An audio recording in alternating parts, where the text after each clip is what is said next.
these stocks that have jumped up, 50% or 100%, have these explosive moves. Everyone thinks they've missed it and it's now too late. But the reality is these are all the stocks that Kalamagi and those momentum traders are actually sort of looking for. You just want to be in it for, 5 days or 3 days or 10 days of high octane, fast moving, big jumps. For me, the mindset about 3 weeks ago was just to look in the top half of the chart. That's just such a simple thing, but it's made, talk about trading just being a game of inches. Sometimes just the smallest little changes can have the biggest bearings there. When I made that move originally, went from maybe 10 down to 5, my results basically doubled. For me, I've done the numbers. I only need 2 trades a week, 2 good setups a week. That's all I need. We're looking for trading opportunities in the market's best momentum companies. And we look at the common factor that all these market leaders share before they turn into the strongest performers. That's entering what we call the Launchpad. Gary Glover has been through both lists and is here to explain the charts, the setups, and the similarities that he looks for when trading these market leaders. Now, we also get questions from the channel's top supporters and members. Thank you very much, members. They get this list a whole day before everyone else, and they get the chance to write in and say, can you tell us about this chart or that chart, or can you try get this into today in tomorrow's report? So we'll try to do that as well. Thank you to the members. Onto that, we go to Gary. You've got this list at the same time the members have. How'd you go with this week's momentum leaders? There's a bit happening in there. There's a few. There's quite a few stocks here that have exploded recently. So I had a pretty sharp move. So it kind of fit our filters in terms of having. So there's a lot probably to watch here rather than to trade. That makes sense. So so there's a lot of had sort of big jumps. Now you're sort of waiting for them to have a little bit of a breather and a coil. So not too dissimilar to number one here actually. The quarterly LRB has obviously been one of the biggest movers there. So I think it's number one on the momentum. So you see that's had a big jump here. Had the 1 day of selling there at the high there, Chris, but has sort of coiled up again. It's coming out here a bit early here, but you'd like to see a bit more of a coil here, but it hasn't really, I guess you'd still tightened up here on the half hourly, so it hasn't broken little swing high just here yet here, but is coiling up again. So you've talked about this a few times. I'll just jump in and ask. You're saying ones to watch. Now, we always want to trade. We always want the best trades of the week. But when you say the ones to watch, are you referencing back to some of your studies there where you've seen, the best companies on the ASX and the US, they break out, they have a strong run. Why is it that you're watching from this stage? Have we lost and missed the run completely, or why do you catch their focus now? Yeah, that's what everyone thinks. Yeah, so these stocks that have jumped up, 50% or 100%, have these explosive moves. Everyone thinks they've missed it and it's now too late. But the reality is these are all the stocks that Kalamagi and those momentum traders are actually sort of looking for the strongest names, looking for them to coil and go again. I mean, we were just talking earlier about LTP, which has sort of had that explosive move, have a base, and then it came out here. And again, there's that coil there. So it tightened up it. So, if you drill into the half valley there's that first coil here. In here. So 13 to 21st of August. Yeah, you see a little bit of undercut there, but I mean, the whole thing's just sort of tightened up here, and then eventually it breaks out here and then goes again. So this is the thing, these stronger names get a habit of obviously going with the trend there. So, it's sort of like, that's something they can start pretty quickly. So, I mean, that's, gone from there 130 here to 180. It's 50% move on 130. Gee, that's a good percentage move in a very short period of time. So pretty explosive. And then what's the whole thing done here again? Just tightened up and called again. So, and now we've just come out of this move here just in the last, just this morning here. So this is called again, tightened up. Look how tight this has gotten again, even tighter than the first one. So is that almost a VCP on the 30-minute chart? Yeah, so it is. I mean, it's sort of like if you go back, I was sort of comparing this stock to FND. So, which is sort of one that, I think we covered it in the Mag 8. We're going to cover it in Model Book. But, it just ran, coiled, ran, coiled, ran, coiled. So you just kept seeing these sort of tight consolidation calls there. So, you're waiting for those sort of stronger stocks to explode, show strength, have a breather nice and tight and coil up there. Because the beauty there is like, okay, so drill into that chart here. You can see here that the whole thing sort of tightens up here. So we're looking for a break, maybe above this little high here. So what's that? So maybe 136 or something like that. So you might buy it, buy it on the trigger. Say buy 137. Maybe it stops here at 123. So a little bit wide there. You might want to tighten up a bit more, but maybe the 50. But worst case scenario, say you bought it at 136, put your stop in at 123, so 13 cents there. So it's roughly, that's 10%, which is probably too wide. But, if you were going to give it plenty of room there, that's sort of 13 cents. So really you'd be looking for, me personally, I'd be looking for sort of 3 times that, my risk reward, upside rules. So, but it does explode here. But I mean, what you might do is maybe you're looking at, keeping it under the 20 or, just filling here. But what you're trying to do is really trying to, catch that momentum, but wait for the price action to sort of tighten up and crawl here. And then once it tightens up in here and then breaks above a little swing high, that's when you should be adding in here. So, I mean, this is, to be honest with you, Chris, this is one that I traded out of that consolidation here. Missed it on this day here. Did buy the open here. I did trade a little bit into that early heat and just moved the rest up to break even. I sold a little bit more into some heat, and I watched this coil here and didn't trade the coil, even though on the half hour I'm thinking, this is beautiful little coil. So I should have bought some more at 136. I didn't, because I was sort of holding a parcel. But this one here is called up again. I have traded. I've added back on some more position there. So I'm still carrying my original posi, which has got a stop down here. I think my stop's sort of, probably back here between the 10 and the 20, just based on what I looked at from Findy and stuff there. Just sometimes they can have a little bit of a throwback, but not that much. So just give myself enough room based on previous sort of setups that look similar and how they might have reacted. But, still coming out pretty strong here. So, I should just be trailing this, I've sort of measured a bit of a move there. But it's actually, I talk about this actually a little bit. Like the one thing I learned from my Elliot wave days was some measurement rules, which people sort of like, you look at these moves there. So if I look at this move from the low to the high there, that's the range there. So oftentimes people think, okay, if it runs again, it should run by the same amount, which should be up to around about $1.50. But in Elliot wave terms, the first leg, if that's so just to clarify for those who are new to the tips, you scaled that out from the low back in May up to the high in June, and then you've moved that whole scale that you've just created. Yep. Moved the 100% level, which is the low part, all the way up to the new low. Is that what you just did? Yeah. So Elliot wave sort of suggests that, obviously, like your third wave is sort of when the volume comes in and when the most explosive sort of wave occurs. So if you sort of get that initial first burst and then a pullback, that's what they suggest is wave 1, wave 2. There's a certain amount of time that it should use up as well. So oftentimes the wave 2 should be at least the same amount of time, if not, maybe 1.6 times the length of time. So like this length of time into the high, this should be at least that amount of time plus maybe a bit more. So it can be between, say, 1 and 2 times, oftentimes about 1.6 times the length of time. So if this is, say, 20 days, this should be like 32 days at least or something like that, Mm-hmm.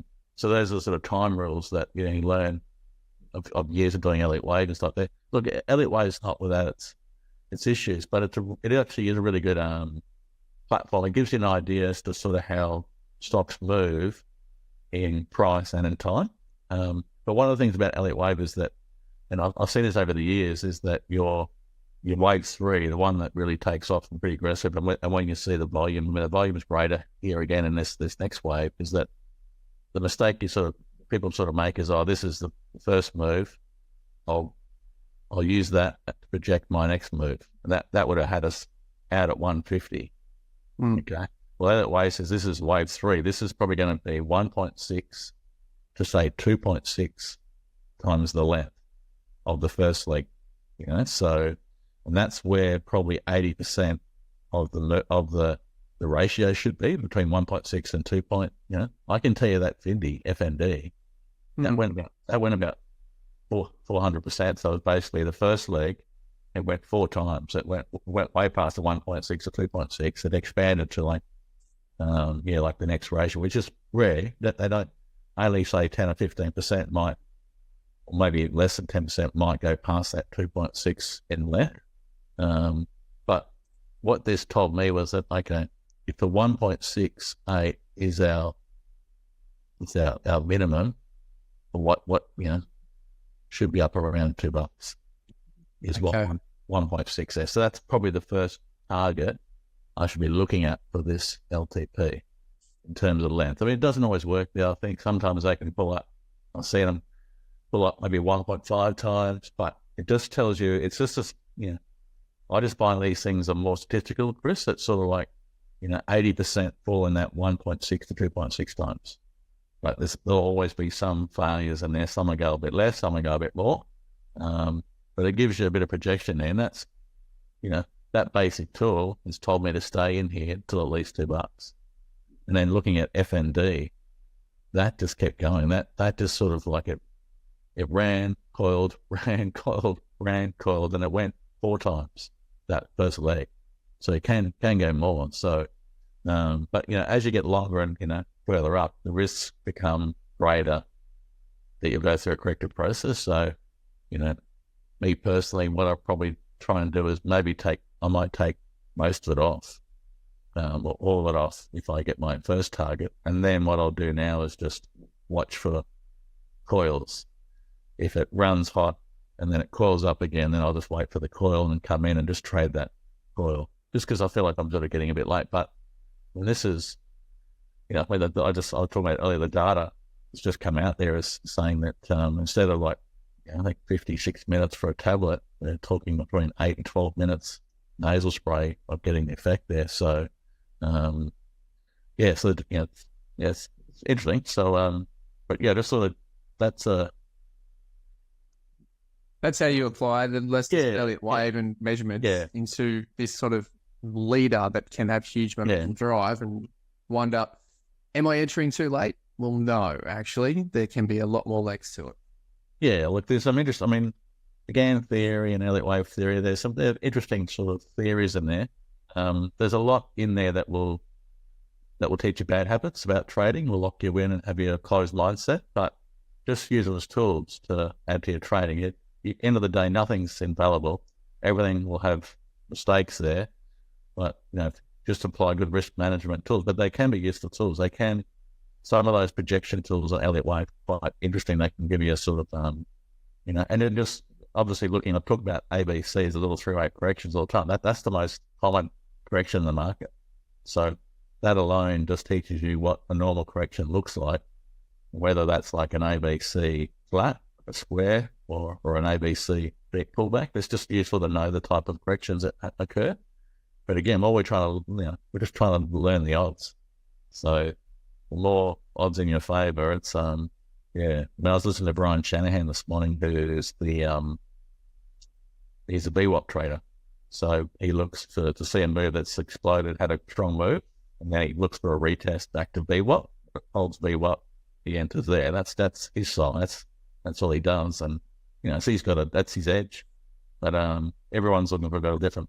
But you're still going to have, I'm sure he gets plenty of failures. So you just try to build up your knowledge around these things here. AQC was interesting. That was number 2. Chris has had a pretty cracking run here.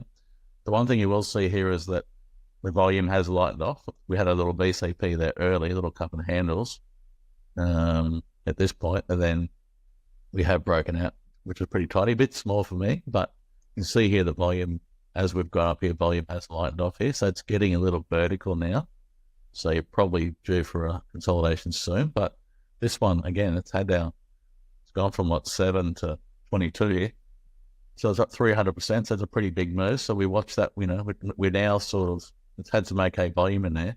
This will go on our list. We'd wait for a consolidation. We know sometimes they might be, that's gone up for 2 months. So we're looking for at least a 2 or 3 months of consolidation at least before, so it's at then. I might be waiting 3 months for the stock to set up again. But that we can't rule it out. That showed strength there. And it's had a pretty big move there. RIM was sort of one that we talked about previously. Again, just too small, had that big move, pulled up here, and then broke out. So that's what we're looking for again. When they have these big pops of vertical, we just want to see them coil up again and then set up here. This one still had pretty robust volume here, Chris. Still, that chunky volume tightens up. No, so this is what's, go back and look at Spartan. Spartan had big moves, big volume, pull back, high volume, big moves, cools off, no volume, explodes, big volume, cools off, but no volume. That means, if you go back and look, study those strongest names, you'll see the sort of similar sort of setup there. So, it's got a really good looking setup here, REM. It's just obviously now we've been running for a while, but at this stage there is nothing wrong with that chart at all. So, looks okay. I think NXL there. Just thought this was looking a little extended here just because it had gone vertical. But what's happened here is that the whole thing's coiled up here again. So we're now getting a tightening there. Just be mindful there. Sometimes you get those little coils here late, and they can have that last little spike, and then you go for a consolidation. Just because this is pretty vertical here at the moment. So when I see a move that's really gone aggressive like this, like see how vertical that was there. So the coil, then a little spike and then go, so they just need, sometimes when they get too vertical, they need time to sort of, just absorb that sort of big movement in price there. So that's the beauty about the market is that, the strong names will have a run and then they'll have a breather and crawl up here. So we just got to wait patiently. Sometimes it's, we're waiting weeks, or sometimes we're waiting a few days. Sometimes we're going to wait a few months. We've just got to wait patiently for the low-hanging fruit there. Look for those sort of consolidations there. HUM is pretty interesting to me. It's had a pretty strong move up into the high here. So, and again, this is a bit of a wait here for me because it's sort of had a pretty explosive move, gone to the high. Now we've sort of got, a bit of a consolidation going on here. So, love to see some sort of handle in here, Chris, set up maybe over the next, 2 to 3 weeks, maybe a bit longer. But again, so we don't know. We just watch this one here, watch for see if the volume sort of dries up here. Just, again, got to use up a bit of time here. So it goes on our list to sort of watch. EZZ, this is another one that's had a pretty strong name here. Did reference this a while back as having a bit potentially like an overbalance. That was end up being the biggest friction of the move. Did break below the 10 and 20, which is a bit negative there from a momentum perspective. But the thing about our studies, Chris, is that what it has sort of told us is that even these leading names, they will go through a bit of a consolidation, but they often come back. So once they overbalance in the past there, I've taken them off my list because I thought, okay, now we've got an overbalance there, big correction there. They're in the, they're out of bounds for a while. But we know that what happens there, these things start to build again and they can sort of set up here. So we did see a little bit of a, pull back here, come back to the 50, hugged the 50 the whole time here, which is actually pretty constructive there, even in here tightened up as well.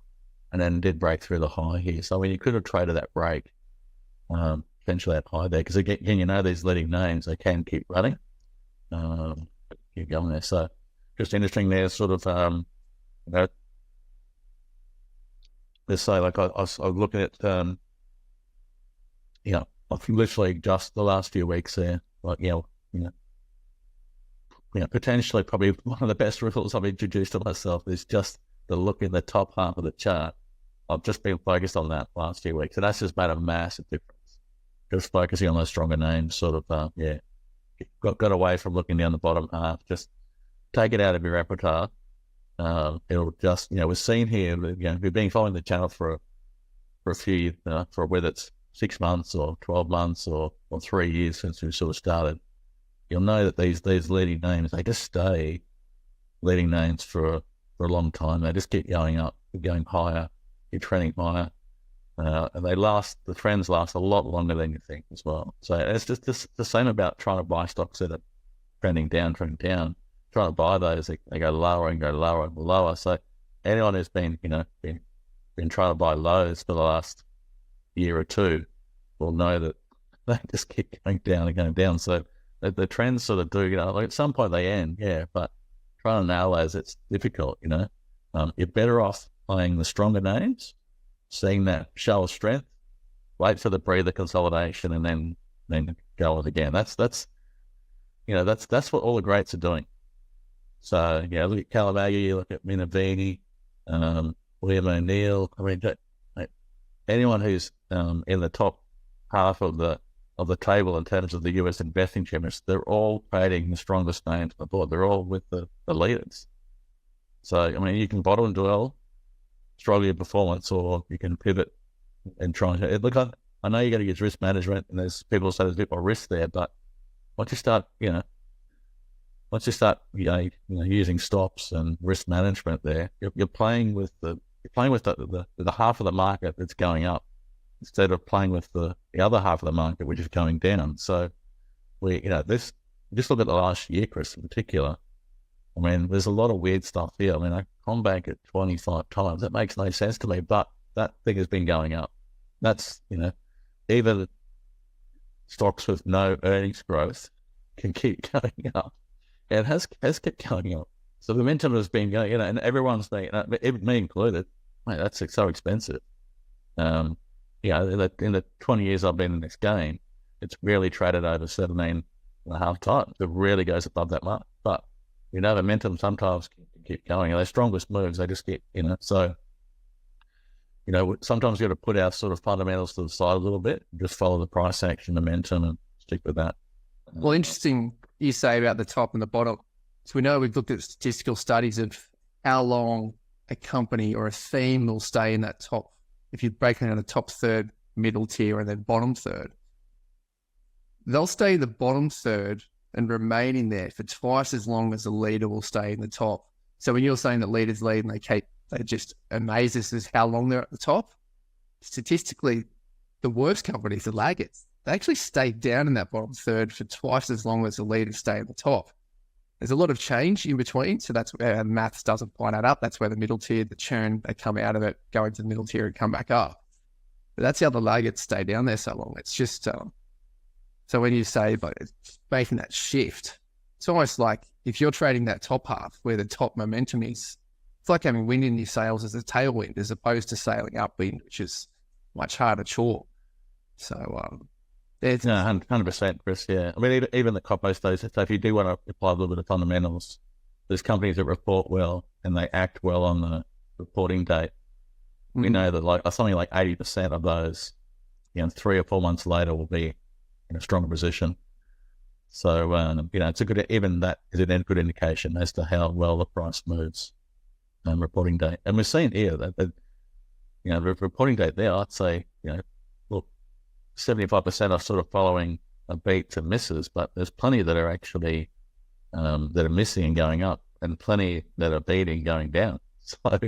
So obviously, it's other things too about what forecasting ahead and maybe the sector concerns, but yeah, it's but it is I think it's sort of staying with those sort of stronger stocks is the way to go there.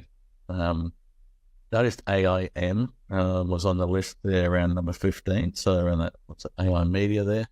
Little bit of a cup of the handle there, a little tight, bit sort of thin to trade this one here, but has had a bit of a pop through there. I think this was a bit of an update. There's some pretty wide, look at that price bar there, Chris, So you are getting some volatility around reporting date here. So just keep on it. But that's interesting price action there as well. So, but yeah, what have we got there? AWJ, is sort of one to watch for me, just because this has been a pretty robust trend. We're seeing pretty strong volume every rally, pull back a lot of volume, So again, we just, we watch here, see this consolidates, maybe it comes back, sit on top of the old high again. So, but this is a nice sort of trending stock here, nice measured move. We're seeing there, I think it might have been GTK or Gentrack, is it? No, yes, that's in your model. Yeah, Yes. yeah. There's one of those stocks there that just had it didn't have any vertical moves at all. It Just kept grinding north. just grinded the whole, I think almost 18 months just grinding it out. So, run, pull back, run, pull back, run, pull back, just nice and steady. And so this is a nice looking chart here. It's still pretty robust. There's still pretty good volume every time it runs here. So, but it's going at a nice steady sort of stream here. So it's still one to keep an eye on there. Still looks pretty robust to me. WTM. Thought this was looking a little bit extended here, starting to overlap, which is often a bit of a negative press there. But the one thing I did see is not seeing, after these runs here, still not seeing any volume come in there.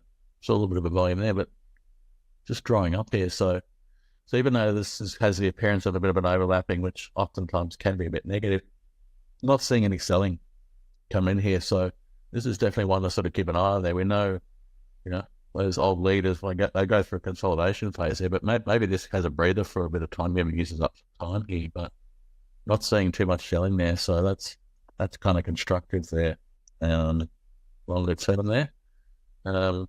Triple T I thought was interesting there. It's got that, you prefer to see have these moves and then go sideways, and then have these moves and go sideways. This is a little volatile, this VCP, but it is setting up a bit of a VCP again. So there's pretty heavy volume on this rally too, Chris. All that pretty chunky all the way up, and then we pull back there, pretty light. Volume comes in again, pretty solid. Pull back again. Not much selling going on here. And the volume's up again here, so it's got the VCP there. It's a little loose, but the volume characteristics is pretty solid there. So nothing wrong with that. SOM, I did see this one here. I thought it was this is another little sleep company. Obviously ResMed's done pretty well there. Obviously, lots of talk about how these weight loss drugs are actually you're getting people to think about more sleep. I think it's got to do with more the fact that sleep has now sort of been recognised as having a major effect on people's health and well-being. Yeah. And so I think in the past there we used to think it was pretty hardcore to not get a good night's sleep, but where now we sort of know that in order to function at your best, you have to have a good night's sleep. And then also in terms of actually even anxiety and depression, can be relieved quite a bit with just getting good sleep there can be quite beneficial and stuff there. So sleep's definitely an area of ResMed's done pretty well. I think SOM, don't know the company that well, but has shown some improvement there. But there was a little bit of a VCP with a cup and handling here, Chris. So starting to move through just a liquid, but sort of a smaller name, sort of heading in the right direction. Had a few others there. I think APT just had it on my watch list. I think SXG again, just to watch here. We've had a pretty strong run here. We'll probably want to sort of see this sort of congest there. I think I saw the WiseTech there did have a little undercut there, Chris. Sort of little false break, probably in there for. Wasn't sure how many days we want to have that. Oftentimes these stronger names, they will have a bit of a correction there, undercut previous low and then go here. So that one was sort of under there about 2 or 3 days. So I saw recently sort of Carl sounds like next DC only really undercut it for maybe 1 or 2 days, and then but you can see that these stronger names, when they do undercut the previous low, they can really explode out of the move there. So thought that was interesting. Last on the list was BMT. I thought this is still looking okay there. We had that VCP in there, and then we did sort of crack through the B wave. I I also almost felt people were asking me about the B wave. What What is the B wave? What is the B wave? So look, in terms of that VCP, I know sometimes like they're looking for each move contracts, so each correction gets smaller and smaller and smaller. So I know like Medivini and others there, they talk about it, if you're buying down here, I think it's the low cheat. If you're buying in the middle, maybe it's the cheat. And if you're buying at the high or the breakout, I can't remember what it's the upper, how they call it, the upper break or something. They have different names for all these sort of things there. So I guess what I personally would like to sort of see a swing high in this contraction broken, and that's what I refer to as the B wave. So I want to see before I buy, because if you see a VCP, everyone's looking to sort of try and cheat try and get an early entry. Yeah, but you really want to see. I mean, the first thing you must see, in my opinion, is a break of the last swing high, and that's what I refer to a little B wave. So like an Elliot wave times, sometimes you have your little A, B, C. That's how they label the corrections there. Sometimes they can be A, B, C, D, E, but literally that sort of contracted, that last little swing high, I refer to it, that's sort of what I refer to as my B wave break. So I just want to see after that contraction, the recent high be broken there. And that's what I refer to as the B wave for me. And sometimes it might even be the D, but I'm just looking for a little swing high to be broken before I would enter there. Because you'll find these things can just, like here, you might be thinking, oh, this is going to go here. And then the whole thing just rolls off and never breaks a swing high there. You see plenty of these VCP setups there. Once you start looking for them, you'll see lots of them don't actually end up breaking here. So if you sort of try and cheat too early, you'll end up getting caught all the time. So as Medivini says, you want to be in the market for the least amount of time as possible. So we know that it's not until we see a swing high broken here, like this day here, it breaks. So, and then what happens after that? Bang, it just explodes pretty quickly. So you want to be, you don't want to be sort of sitting through months of going nowhere. You just want to be in it for, 5 days or 3 days or 10 days of high octane, fast moving, big jumps. So, we want to be in the market the least amount of time, but we want to be actually catching all the fast moves there. So that's sort of, I know many of you have different names for it, the low cheat and mid cheat and all that sort of stuff there. But for me personally, I just want to see a contraction, a little B wave be broken. That's mine. So hopefully I've explained that. I think you've done a good job of that, the B wave, and you've been using that for many, many years. Even I think before you were using VCPs. So that's something you've covered a lot, or you've traded a lot. When you look at, so they're the momentum leaders that we've looked at. This quarterly momentum, clearly the strong charts, the ones that are in the hard top right and leading the ASX higher. The other list that we look at is the Launchpad. So all of those companies that we've just looked at, they were on the Launchpad first. And this is quite often where we're doing calculations to figure out sort of where they may be toiling or how they're improving and the better performances this week. Often when you look at the Launchpad, you'll go through the list and, well, not often, but ideally, you're identifying a theme that's coming up heavily. A lot of gold companies, a lot of uranium companies, lithium, whatever it might be. And it could be property trusts. And then what you see is for weeks afterwards, they end up progressing into the momentum list and end up leading the market higher and being a good, solid trade. So it's always a question that we'd love to have a good answer to, but sometimes it's just, there's not a clear signal. Is there anything coming out to you in this week's Launchpad? Or is it just still a few mixed signals coming out of the market? Yeah, there wasn't like a particular sector that jumped out at me, Chris. Obviously, there was definitely a bit happening reporting season on here. So that's obviously going to take that with a grain of salt there. But the one thing I sort of observed from this list was that there was some very old leaders in this list. So not the current leaders, or maybe not sort of recent leaders, but some very old leaders in there. So, I sort of wonder what that meant. Is that we down the bottom of the barrel in terms of sort of at the tail end here? So just some old ones in there. So like I think City City Cheeks was in there, CCX, which has had a tough time here. So that, what does that mean? But I mean, there were some other ones there. I think, Main Funnel was on the list there a while back. It's had a pretty deep correction. Has jumped out of the range there.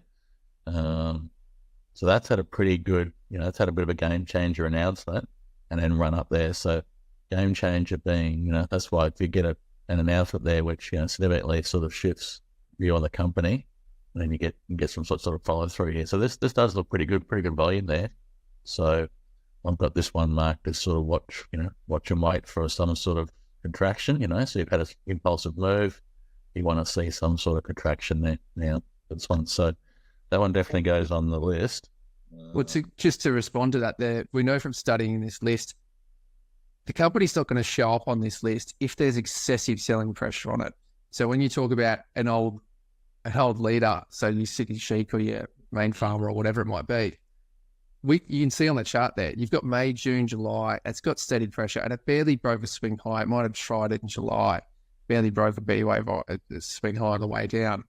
Yep. Then it's had a consolidation throughout August coming into reporting season. What's happened here is that it's not going to get on the Launchpad if it keeps falling away. But if it does actually somewhat stabilize, and then as we've seen turn the corner in the last week with a solid report, then it can make its way onto the Launchpad. So this will filter out the companies that are consistently falling and sliding away. They won't rank in here. But in a company like this can be like the change of character that you're consistently looking for and often trading. That's where they can actually come up from it. And it's almost like if it does show up in the Launchpad, then it can be making it back into our lists while we look for a basing pattern. And then all the things that you're talking about, is it over the 50-day moving average? At a 0, 1, 2, 3 bottom? Is there an accumulation cylinder? Something like that. And then it becomes a criteria for a trade. So I thought I'd take the opportunity there to answer that question with a bit of history of the Launchpad as to what it is filtering in and filtering out. So it's almost like it's allowing it to come back onto our list is the short answer. Yeah, and the more explosive, Chris, the better, as we know. So the more, that fast, because obviously the Main Farmer there has had an explosive move, and it did have and it is a stock that has had explosive moves off the low before. So that one there, really nice explosive move, came back and just kissed the 50, and then bang it goes.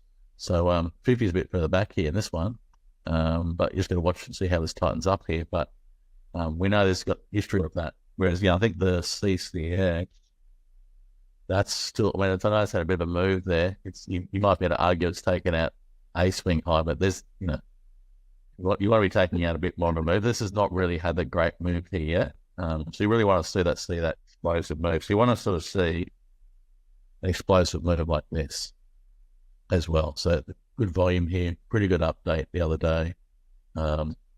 A lot of brokers have got some, pretty high targets on this, but that's what you want to see, that explosive move and of reporting there. And then you want to sort of see some sort of coil here. This one's had a explosive move and then got knocked on the head a few times here. So this one here will be really important to sort of see the consolidation stay a little bit higher and a little tighter. Because so far this year, it's been every time it's popped here, it's dropped. So we want to see a change in that character. So that's why you sort of sometimes we got to look through the personality of these stocks and look for certain things there. So that's pretty interesting here recently. Had a pretty good move there.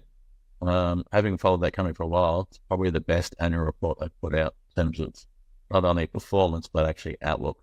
And normally very conservative, almost sort of, Buffett-esque, very keep everything, cost budget orientated, all about running good finances and stuff. They're not too much about, the razzle and dazzle ahead here, but there was definitely a lot more about the outlook there on that stock. Looking forward there. So it's definitely one I would actually keep an eye on. It's too early to tell here so far, but I like what I saw there. A lot of broker targets got some pretty significant, bigger targets there. But the first time actually the company actually put some numbers down looking ahead that were actually quite a bit, quite high. I thought, okay, it's not like them to actually be normally ultra conservative. So that's, normally that when you follow coming for a while, you sort of get a feel as to what they like. So if they're projecting some higher numbers there, there's usually degree of confidence there. Whereas a lot of the spooky companies that are always spooky, big numbers and never deliver, you get nervous about those ones. AHL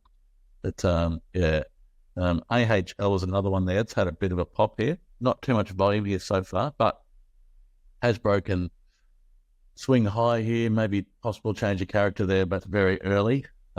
We'd have to see a bit more there before we look at that. Thought Nanosonics was one that had a bit of a jump here. Has been pretty volatile so far, so you probably want to sort of see a bit more building here. So pretty hard trade there. CRD. Well, this looked pretty dull here, but what did sort of catch my eye was all this volume down here, Chris, as well. So it's sort of like normally I'd rule this out because this is just lower high, lower high, lower high. That's it hasn't broken a swing high yet, but this volume can, sometimes this is all this eye-catching volume there can be the early signs of maybe something going on. So that just sort of told me to have keep that on the radar and just keep an eye on that one there. WA1. This is an odd leader, so one that had obviously done pretty well previously, gone through a bit of a overbalanced there, went back for a retest, come off quite a bit. Has had a reasonable rally here so far, so back up into the range there. So be interesting to sort of see how this, I saw a few times it sort of pulled back here. Look how 2 or 3 days here the other day on a coil, no selling at all. So I thought, it's pretty interesting. So probably looking better than it's looked for a while here, but just thought that's probably worth putting back on the radar there, just because it has, again, let's come back to the 50 here long-term wise. I'd love to see this coil up here again, like maybe some sort of VCP or tightening on the weekly there, but definitely one to keep an eye on there because it has been a leader in the past, and we do know these old leaders can come back on again. Kogan's kind of interesting, a little gappy in here. Has broken above the swing high there. Probably like to sort of see this settle down and maybe build a bit first there, but the recent update was taken pretty well. I think Temple and Webster was pretty similar. TPW had a bit of a gap up there. I thought this is sort of tightening up here, Chris, a little bit of a VCP after the gap up. So it's a pretty big volume through here, and then the whole thing's drying up here, pretty light volume here. So love to see this sort of tighten up and coil here. Maybe it'll go through a bit of a tighter congestion there. I thought that looked interesting. Aussie Broadband was another one that's reported pretty well. Had a pretty good jump there. Has come back all the way back here for a bit of a, do you call this a little undercut there? I'm not sure. But it has, that is a bit of a key level for the stock here previously. So I just wanted to sort of keep an eye on there. But that was a pretty well taken update for the company. Has come back here, but yeah. Interesting. IMG, another sort of strong name, still staying pretty firm here. I mean, this is a pretty strong trend here. Going through a bit of a corrective process there, Chris, but the whole thing is sort of staying pretty high in the range. If you look at our weekly, still staying pretty tight here. I mean, this is a larger VCP as well. So I know, William, I'm not sure people know this or not there, but William O'Neill used to only trade weekly VCPs. So you used to want to sort of see those longer sort of time frames there, sort of whole thing tighten up on the weekly there. So so just thought that was this still stocks sort of staying in a pretty strong position overall, staying sort of high there. Now COC taken a bit of a jump there. Volume's a bit light here, but we have taken out a swing high, so possible change in character. So one just to keep an eye on. A little too early for me. AAR.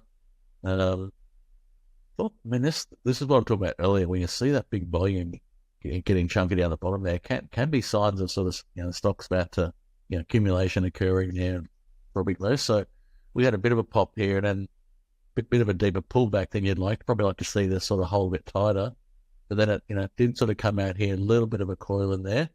But yeah, this is sort of it's now broken out here.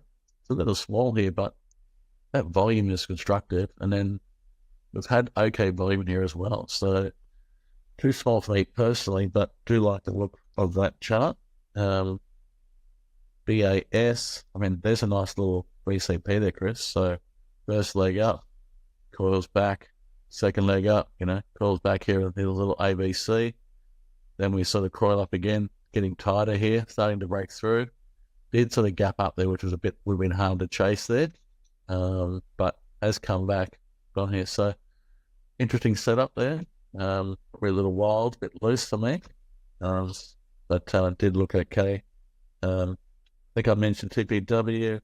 Thought MAF was pretty. This was another one that's had a pretty good update. Had a bit of a coil in here. Thought it sort of tightened up in there, Chris. Then looks like it's sort of trying to kick through there. So I thought that was a good sign.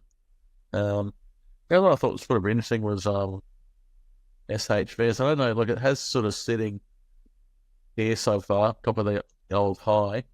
Do like the weekly setup there, just because it's sort of like it's still downtrending. That's probably the negative, but it is sort of coiling, doing that little David Ryan, sort of staying tight here. So it's, for me, I'm just watching this one there. Probably want to see signs of something there, but it's just kind of tight price action here so far. They can break down, so I'll be pretty careful with this one. But yeah, just want to sort of keep an eye on there. But that's me in terms of the weeklies and the quarterlies. Right. So the weeklies, quarterlies, you've looked at that, you've assessed them. And in the broad context of things, when you're looking at the market now, the amount of time you've spent researching, reviewing the Mag 8, which is a video that you've done, and looked at the best 8 companies on the ASX recently. At the moment, we're in the middle of the model book and bringing that to recording, which you're studying the best trades over the last couple of years and analysing how they're moving, how they're performing, and what similarities they're seeing. Just in how that's research is working for you, what are you sort of pulling out of this research as you're going back through over more and more leaders? Is it sort of helping build not only your playbook, but sort of your confidence with your trading? Yeah, no, definitely.